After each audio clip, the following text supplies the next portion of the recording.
Yeah. So, but this company is called Neobolt.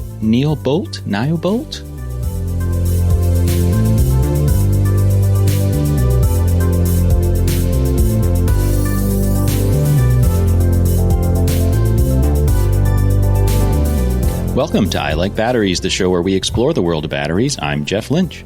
And I'm Mike Muldoon. Good morning, Jeff Lynch. It's morning. Oh, it my seems like gosh. we haven't recorded in a morning for days. Well, yeah, Eons, it's been days. something It's been like that. episodes. It's been episodes. But the beauty is we're doing it. It's morning, and this is good because we get our day off. Somewhat, I would say I'm more fully charged in the morning than I am at night. That's just me. That's just you. I sometimes You- I burn, or can't burn a battery at both ends, can you? Oh, you shouldn't burn batteries at all. Which we're kind of actually, that's good. That's a good We're segue. gonna get into that. I don't want to jump into our second topic, but we could, given that type of thing. But we'll get into that later. Yeah, we have an order that we're going to. We have an order. We like to say this. And folks, if you are just joining us for the first episode, thank you for joining us for I Like Batteries, the show where we explore the world of batteries. And thank you if this is your 200th or 200 plus episode. We appreciate that. We took a little bit of a hiatus for some things because we had some things going on in both of our lives, because the podcast, I would not say, is definitely not our full-time job. Would you agree? Oh, I would agree for sure. Yeah. Not Yeah. my full-time job. No, it's not. And I think we also enjoy it, and It's fun, yes, of course. It's fun, and we've got some fun things to talk about here. But thank you for joining us for the show, and hopefully you learn a little bit something, or learned a little bit something about some new things coming on. And we got some fast new things that we learned in Batteries in the News, or the bin, as we call it. Jeff, did you? Yes, that's true. Check that out? So out of London from just over a week ago, as of the time of recording. Excuse me. A British startup company has come up with a new battery that they have says charges from 10 to 80%. Now, this is interesting. I'm going to pause here for a second because there's a lot of these like 0 to 80%, 10 to 80%, but notice they always end at 80%. And that's something. It's important. That's important. And we might as well say that now. So basically what happens is batteries can rapidly take a charge up to 80%, but if you continue rapidly charging beyond 80%, it can damage the cell. Mm-hmm. So that's why rapid charging generally only goes to 80% of the full capacity. Now, again, we're talking about electric cars here in a minute. So they often have more capacity as usable capacity versus like full capacity. So where that 80% line is different. So yeah, there's some technicalities there. But anyway, so this company based in Cambridge has a new 35 kilowatt hour battery. It's lithium ion, of course. And it charged from 10 to 80% in 4.5 minutes in its first live demo. That's pretty awesome. And I think to note, part of that is the 35 kilowatt hour battery. And the article does go on to say that typical American cars, like some Teslas, are 85 kilowatt hours. So obviously this is going to be less range. But I think there's a sweet spot here, right? Because people say, well, I need 300 miles of range or plus or whatever. But I don't know exactly how much, and I kind of looking at the range is going to be. But if you can charge that quick, maybe it doesn't matter, right? Because then it's almost like saying, I have a smaller gas tank, which, perfect example, my Honda Insight only has a 10.6 gallon gas tank. Yeah. But because it's hybrid and I get sometimes 60 miles to gallon, if not, I think my average is in the high 40s to 50s, I don't have to fill it that often. Right, which is amazing. So, and when I do fill it, clearly it takes less time to fill because it's a smaller gas tank. So, I mean, like, and it costs you kind less of the same that, time. yes, and it costs me less and all these other pieces. Right. So I think that's just important to look at. I do think they said that obviously it's not ready for prime time yet. And here, right? So I don't know.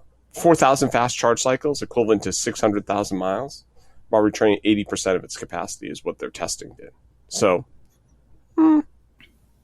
Yeah, although they did, the other caveat here is that they used a 350 kilowatt DC ultra rapid charger, and they say there's not very many of those in the UK. So that's also a consideration. But they are using a chemical element called niobium, if that's how it's pronounced. And there's not a lot of that either on the planet. So, right.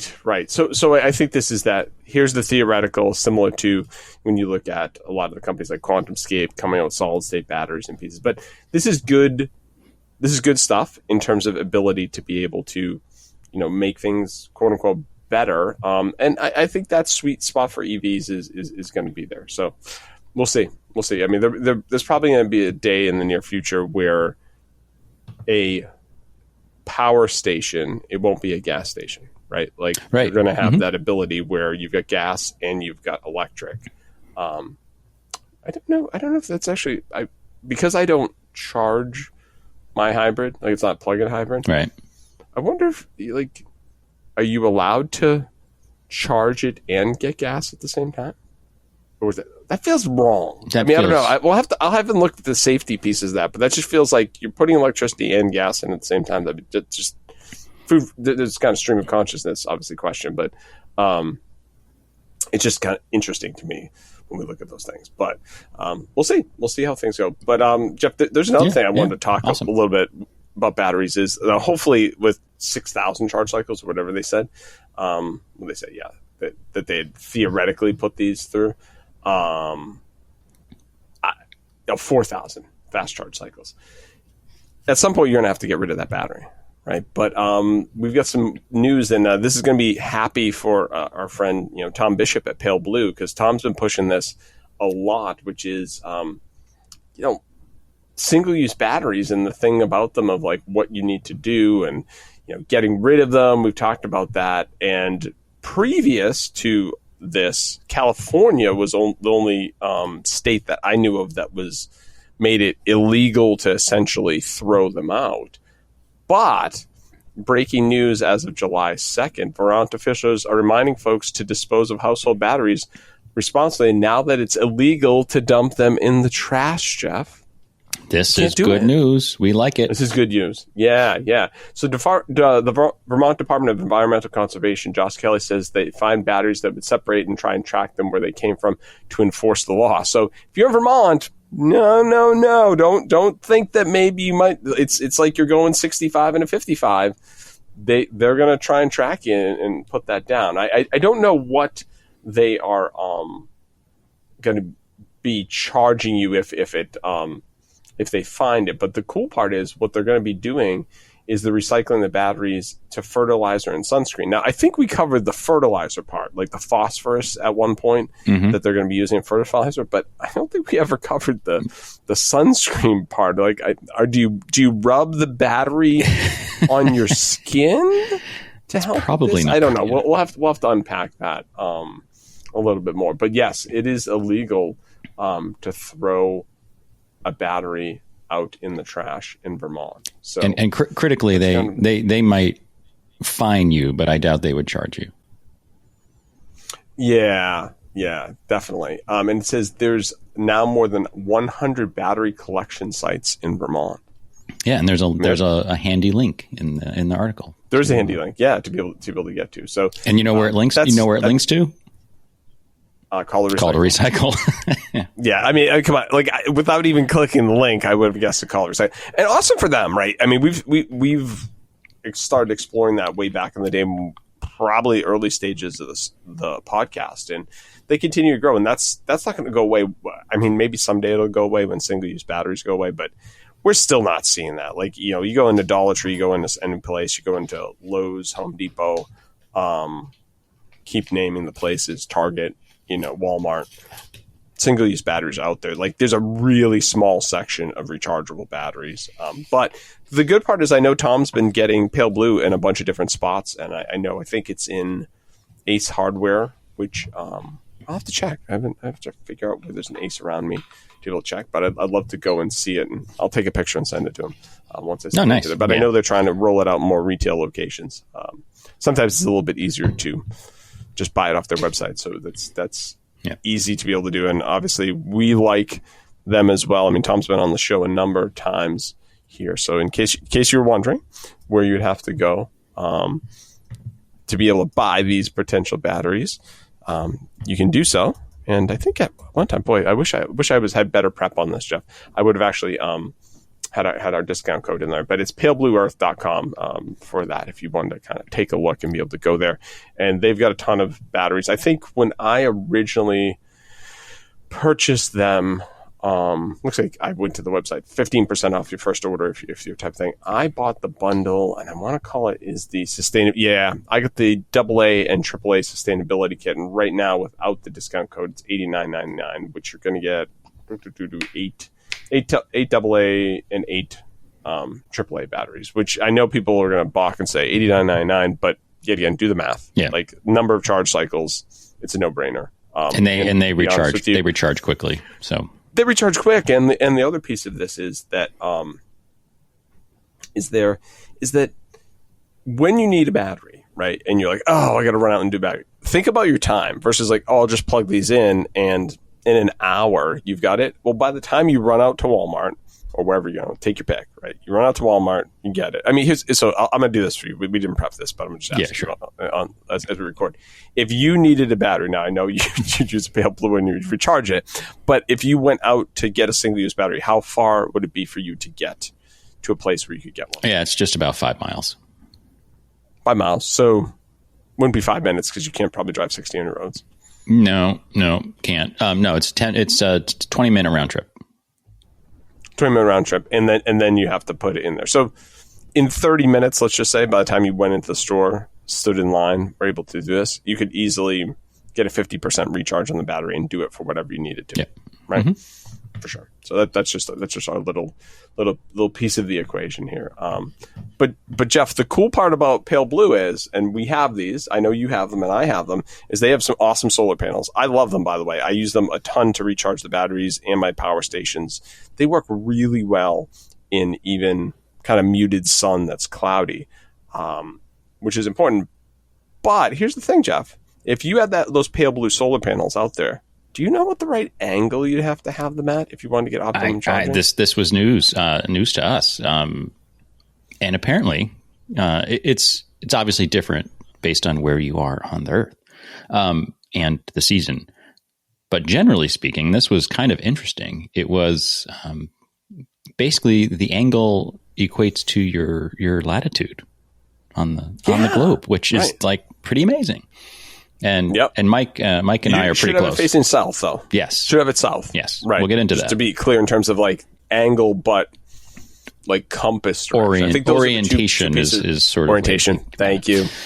There you go. Yeah, sort of the angle of versus flat round, and orientation, like Mike said, like sort of compass orientation.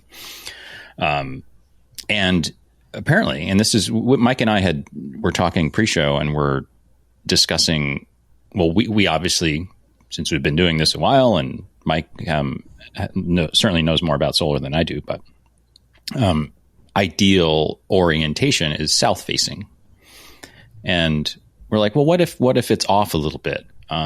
Basically, if it's east or west facing directly, there's basically a 20% up to a 20% loss in energy available, or the amount of energy it can collect at those orientations. So that's considerable when you think about it. One way that you could actually figure out south is you could just essentially use your good old iPhone to be able to figure out where south is. Just take your iPhone out, look at the compass, figure out what south is. And then obviously, I think it might be the same app, or there's just the angle one. You can figure out what your angle is of the solar panel, because I mean, you don't need something super fancy. You could kind of be able to do that. So do you want to tell our listeners what your angle is versus my angle, which is it's off. It's different by about 1%, or I should say 1 degree. Yes, I'm 43.83 degrees, and Mike is 42.93 degrees. But Jeff, how did you find that? Well, I'm on my Mac, and I opened up Google Maps. I'm sure you can do this on your phone, but Google Maps makes it really easy on your laptop or your PC. You basically right click anywhere on a map, or control click, And the first item shows you the latitude and longitude of that point. Exactly. It's pretty cool. So type in your address, go on Google Maps, look that up, and you'll be able to find like, hey, do I have the ideal angle that I want to be able to have in order to get my solar panel going there? And being that I've been getting great charge, but it's wonderful to watch this charge going, with my EcoFlows, as well as I charge the Pale Blue because it's been sunny. We haven't had much rain, and it's been pretty sunny, so it's been great charging up. Honestly, at this point, obviously, I have the show that we run off of it. So my laptops, the lights that we have for here, the mics, but also I've now been able to use all my Ryobi. So cut the lawn, although I haven't done that often because it's been pretty dry out, but in leaf blower, all my 40 volt and 18 volt completely off the grid. So I charge those batteries off the grid as well. So that's been awesome. But we did talk about how it's been somewhat dry and it's been somewhat hot, and that has its disadvantages if you want to keep things cool. This is true, and you should use heat pumps. Yeah, you should use heat pumps. That's better, and you have some good heat pumps. And I think this could be a little bit of a small heat pump. But TechCrunch did an article about, like I said, end of June. Said cold shipping might be the next industry that batteries disrupt. And I was like, wait a minute, what's this talking about? Well, what it's talking about is obviously when some things are shipped, and a lot of times these could be medications, these could be blood samples that have to be kept at a certain temperature. Oftentimes you use chemical means of doing this. So dry ice, I'm sure a lot of you have heard about, and different things. But reality-wise is this can have an environmental impact. There's obviously chemicals that are there that can be cross-exposure, different parts. Well, there's a company that has come out with the ability to be able to keep small things cool. And I believe we're going to call it Arctic, A-R-T-Y-C. Arctic, yeah. Is that what you say, Jeff? Yeah. And the company was founded by Hannah Sieber, who was involved in EcoFlow. Yeah, that's what I thought was super interesting. And I know they have an actual cooler, like a larger one that you can be able to use. They came out, and I can't remember the name of it off the top of my head, but that's able to do. So what these are is smaller things, as we said, for specimens, for different things. It's a USB-C port that can charge a lithium-ion battery that powers a solid-state heat pump, which provides cooling or heating depending on the outside conditions. The cube can keep samples at 3 degrees C, 37.4 degrees Fahrenheit, for at least 56 hours. Thermometers, accelerometers, and GPS keep track of the package, and cellular connections let customers keep tabs on the precious cargo. So it's a smart cooler. It's a smart cooler with a battery. It's a smart cooler, and that's what it is. So if you go to Arctic's website, you can see right now they have what we call this one cooler that's out there, but they're working on some different ones. They're calling it, boy, I'm sorry, if you can find it, the name of this smaller one, but if you want to look that up, I'll go. Like I said, 56 battery life, 1 to 4 vials is what they have. The actual device weighs 4 pounds, and as we said, 3 degrees C temperature ability. It has and you say why accelerometers? It has vibration monitoring to be able to make sure that the things that are in there don't get disturbed too much. But the really neat part here is that you can recharge this, right? So you can use solar, you can use whatever to recharge these. Think of them putting them in a place. We did, I think, at one time cover a startup that's, I can't remember, it was an African country that's using drones to be able to deliver blood and different things to far off. So you could combo the two of these things. And there it is. It's the Medsto Micro. Medsto Micro. I think is the name of the Medsto Micro. And then they're coming out with the Medsto 4 liter and the Medsto 25 liter. And I'm going to make or L. They're saying Medsto 4L and the Medsto 25L. I'm going to make a guess. That's here a good guess. 4 liters and 25 liters. Yeah, that's what I'm going to say in terms of those. Yeah. But, although the 25 liter one, they are specifying as an agricultural target industry as opposed to completely. The other two. Yeah. Right. And that's how I would see it, right? Like you're sitting there and maybe, I said, people use a lot of food delivery services. So this would be a great way. I mean, I can see this we said in pre-show, I come from where I actually used to get my milk from the dairy farm when I was a kid, right? So we'd go to Shaw Farm in Drake, Mass, and I would have my glass bottles and a little wire container, and you bring the bottles there, and then I'd bring the bottles, and then we get new milk. You bring it home, you drink it, and bring it back. So this is kind of the same thing if you had these food industries that I could see them bringing whatever your delivery is for the week, right?